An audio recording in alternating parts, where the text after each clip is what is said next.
Des concerts de klaxons à Tripoli, des tirs de joie et embrassades à Benghazi.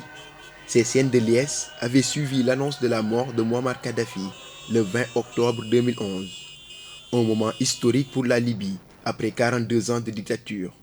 Cependant, la chute du régime autoritaire, vécu à l'époque comme une libération, va plonger le pays dans une crise politique et économique qui dure depuis une décennie.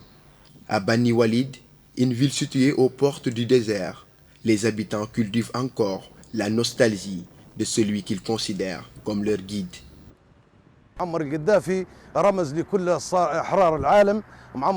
Muammar Kadhafi est un symbole pour tous les peuples libres du monde.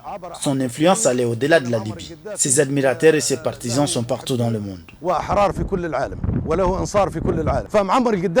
Muammar Kadhafi est un phénomène universel qui ne se répétera plus.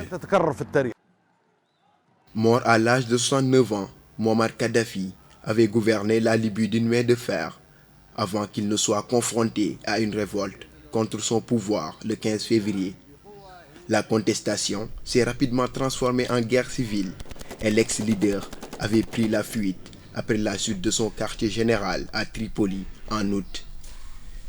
Ces dernières années, l'activité économique dans le pays d'Afrique du Nord a été l'otage des profondes divisions politiques entre autorités rivales, avec au cœur de ce champ de bataille le croissant pétrolier à mi-chemin entre Tripoli, siège du gouvernement, et Benghazi au nord-est, où règnent les forces du maréchal Khalifa Haftar, homme fort de l'Est libyen.